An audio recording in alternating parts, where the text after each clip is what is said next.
Let's check in on atin ito's civilian mission to the West Philippine Sea. Okay, makausap po natin si News 5 correspondent Elaine Fulgencio. Elaine, okay, ano ang balita dyan?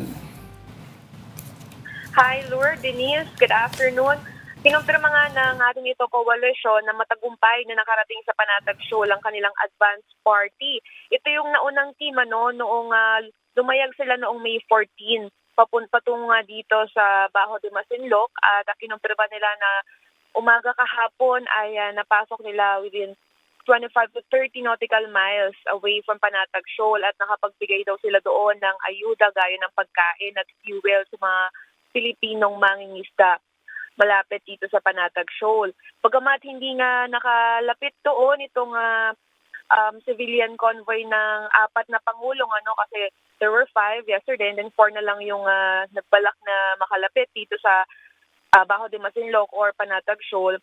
Dahil nga doon sa mga nakabantay o bumubuntot sa kanila na Chinese Coast Guard ay hindi na nila pinilit na makalapit pa dito nga sa vicinity ng Panatag Shoal. Bagamat hindi sila nakalapit, mission accomplished pa rin daw kung maituturing ito ng atin ito coalition kasi nga ay bukod sa natupad nila yung kanilang mission na makapaglagay nitong mga symbolic marker o boya dito sa Exclusive Economic Zone ng Pilipinas, nakapagregata rin sila, and of course, nakapagbigay sila ng tulong dito nga sa mga mangingisdang Pinoy. Lord.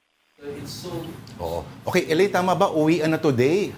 Ang civilian mission daw is turning back kasi para sa kanila, so far nagtagumpay na sila sa objectives.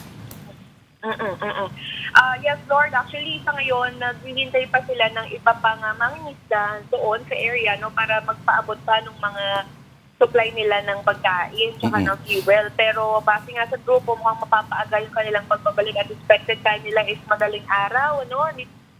Bukas ay makakarating na sila sa Subic Port.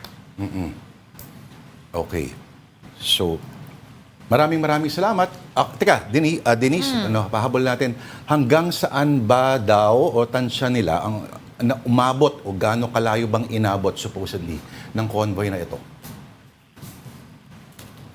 Oo, kanina, parang more or less 57 nautical miles yung layo nila dito sa Panatag Shoal. Alright. Maraming salamat sa oras mo at Elaine Fulgencio, ang ating News 5 correspondent. Thank you.